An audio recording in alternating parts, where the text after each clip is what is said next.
Assalamualaikum. Waalaikumsalam warahmatullahi wabarakatuh. Selamat pagi anak-anak. Pagi, Bu. Gimana kabarnya? Baik. Alhamdulillah, sehat semua ya. Oke anak-anak, sebelum pelajaran hari ini kita mulai, baiknya kita berdoa terlebih dahulu ya, sesuai kepercayaan masing-masing. Oke, berdoa dimulai. Sebelum kita masuk ke materinya, Ibu absen terlebih dahulu ya.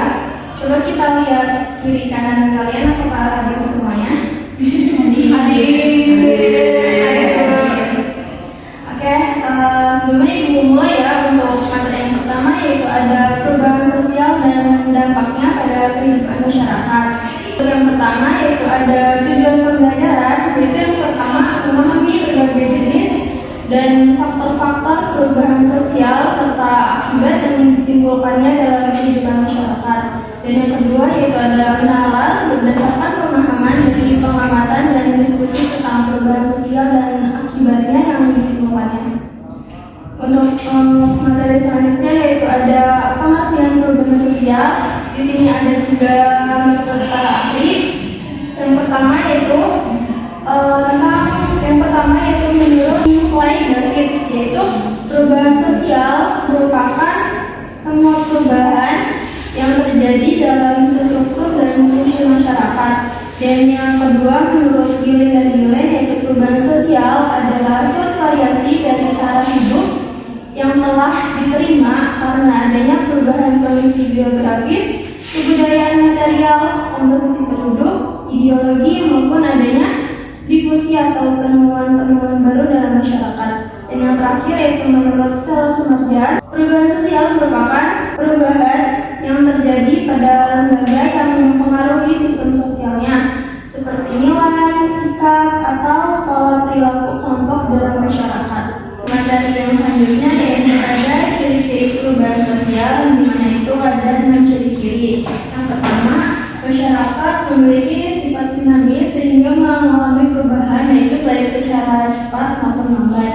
Dan yang kedua, lembaga sosial yang mengalami perubahan akan diikuti dengan perubahan pada lembaga sosial lainnya. Dan yang ketiga, terjadinya disorganisasi.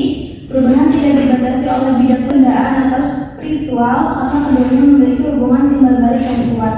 Dan yang kelima, perubahan sosial seringkali menimbulkan kontroversi. Dan yang terakhir, cenderung tindakan atau tren yang berkembang yang disebut imitatif. Bentuk-bentuk perubahan sosial yang pertama ada perubahan kecil, di mana perubahan kecil ini tidak membawa pengaruh yang besar bagi masyarakat. Artinya tidak semua masyarakat melakukan perubahan ini, yaitu contohnya HP yang zaman dulu itu.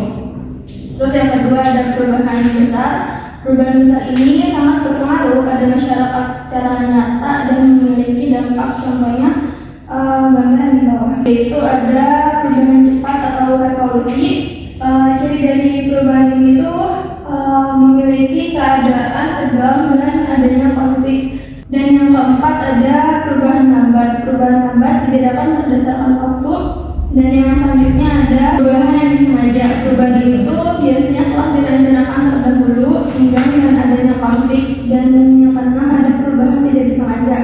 Perubahan itu adalah perubahan yang tidak dirasakan oleh masyarakat karena berjalan di luar pengawasan masyarakat. Contohnya itu kayak banjir bandang. 7 ada perubahan struktur. Perubahan ini tuh disebut juga dengan perubahan dasar karena konsekuensi dari perubahan itu adalah terjadinya reorganisasi. Dan yang terakhir ada perubahan proses, di mana perubahan yang menyoroti perbaikan dan penyempurnaan dari suatu sistem.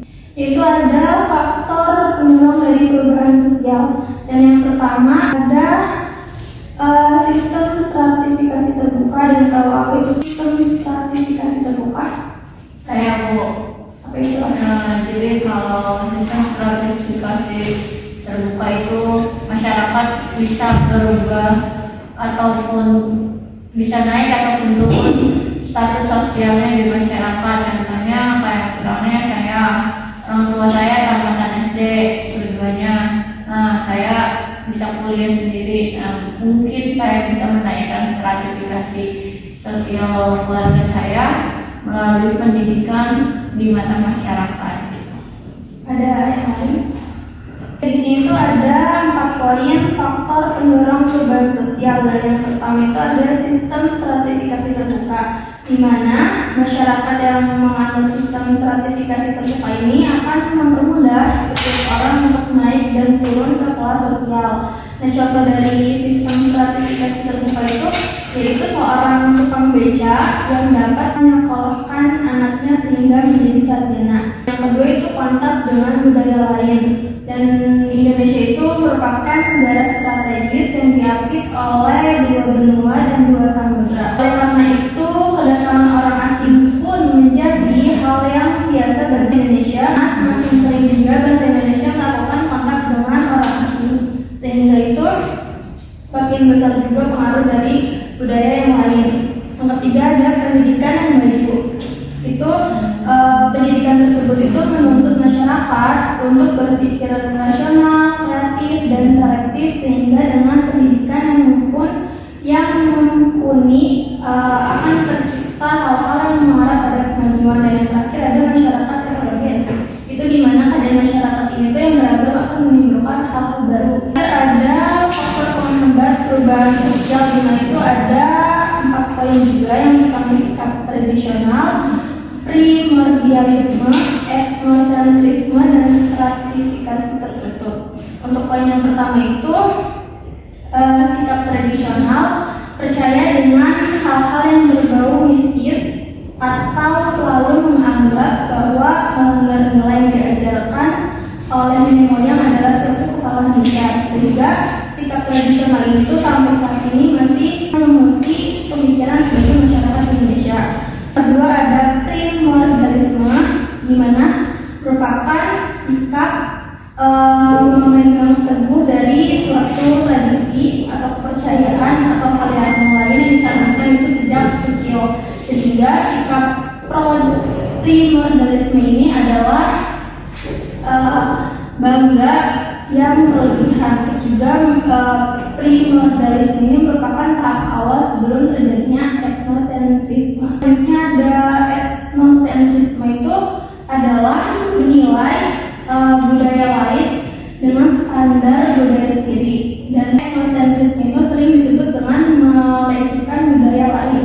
Dan yang terakhir ada stratifikasi tertutup, di mana itu merupakan suatu sistem yang dimana setiap orang itu tidak bisa berpindah kelas sosial sesukanya.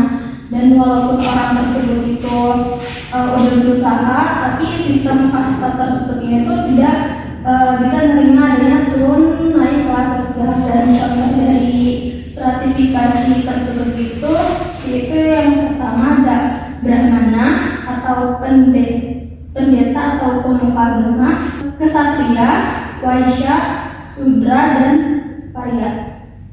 Mungkin cukup materinya sampai sini. Ada yang mau ditanyakan? Cukup Ibu. Oke, cukup ya. Akhiri pembelajaran hari ini. Cukup sekian dan Ibu ucapkan terima kasih. Assalamualaikum warahmatullahi wabarakatuh. Waalaikumsalam warahmatullahi wabarakatuh.